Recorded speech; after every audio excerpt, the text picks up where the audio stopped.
Hello internet friends. It's me, Beatrice, back with the juicy stuff straight out of Reddit.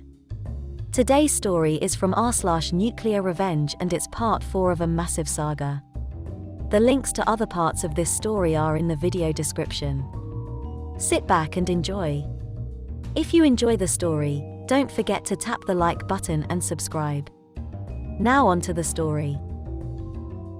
Posted by Kermit the Frog.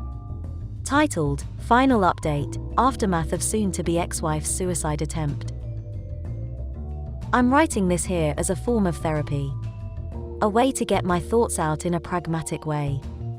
Today, against everything I said in my previous posts and comments, I went to go see Sue. She's been out of the hospital 4 days now, and believe it or not, it was Nina who convinced me I need to see her. She said the only way I'd let go of the contempt I feel for her is to see her one last time, in her weakened state. So around 6 p.m, I called her for the first time since I served her. Her hello wasn't the bright and bubbly hello I'd known for over 2 decades. Her voice was hoarse and weak. The moment she heard my voice, she immediately began crying. Took almost 3 minutes for her to regain composure enough to talk again. Before she could say anything, I told her I was coming to see her within by 8 p.m, and she agreed. It's about an hour and a half from Co-op City, where my new apartment is, to my old home, so I grabbed a bite to eat from the local pizzeria and started on my way there. I got there about 7:47 p.m, and she was already at the door before I pulled into the driveway. As I came near, I could see the toll her actions had taken on her. She was noticeably thinner. The unhealthy kind of thin. As a whole, she looked like the Walking Dead. First thing she does is try to come in for a hug, and I stop her cold. She got the hint that I wasn't there to console her, and backed off immediately. We go inside and sit in the living room. Almost immediately Sue tells me she wants to come clean about everything. She tells me she couldn't live with the guilt of what she did to me and the boys. From the day we signed the separation agreement, she went into a downward spiral of guilt and agony that led her to her suicide attempt. Her friend had noticed her behavior and started coming over to check in on her.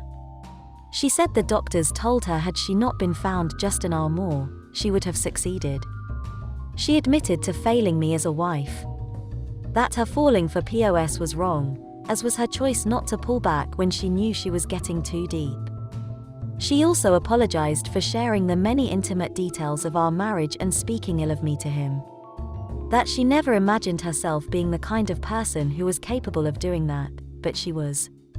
She said she believed in her head that she was doing the right thing, but ultimately when she thought I was cheating, it all hit her like a ton of bricks. The feeling of betrayal was suffocating, and she had to get out of it as soon as possible, but it was obviously too late by then. She then asked me at what point did I stop caring, to which I said the night she confronted me with the notion of me cheating with the fervor that did, knowing full well she'd been fucking POS for months at that point. I lost all respect for her and it steeled my resolve to enact my plan. She told me that when she woke up Christmas morning and found the gift I left, she was over the moon until she opened it. That when she realized what it was, and how much I had known, she literally went mad, and hasn't set foot in our bedroom since.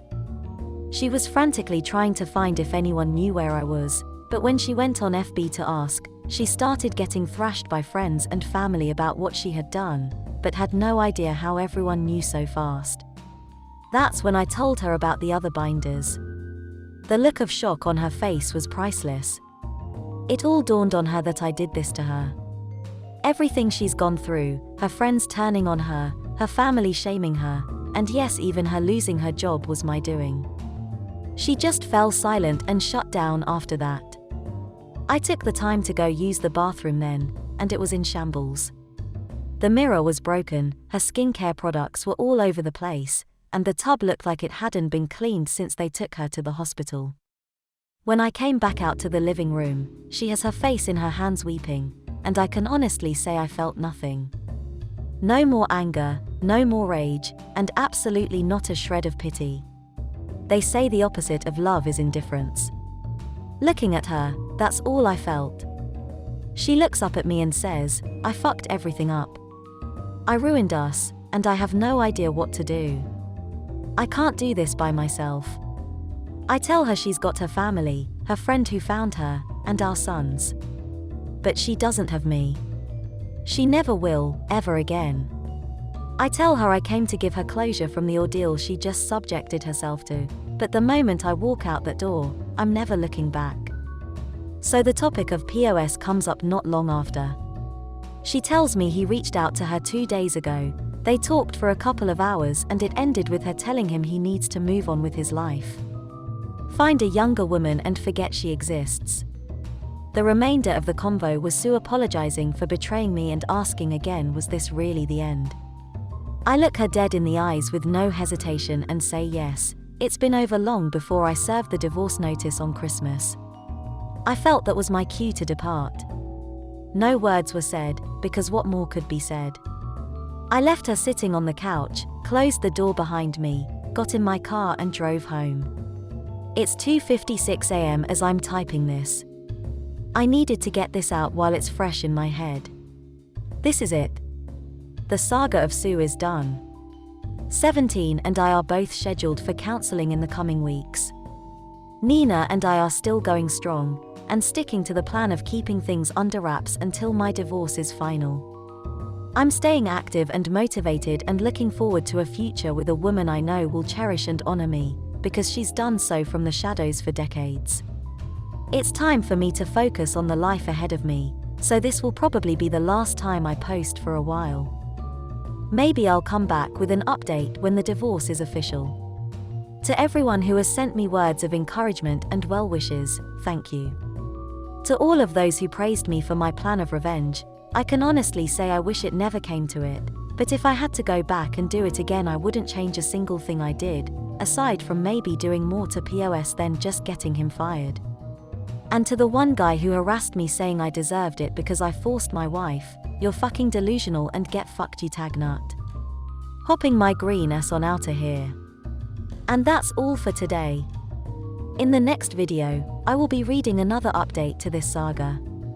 Stay tuned, for the carnage is not close to being finished yet. Feel free to share your opinion about the story, down in the comment section. Also, let me know what other subreddits you want me to cover. Don't forget to like and subscribe. Until the next video, bye bye.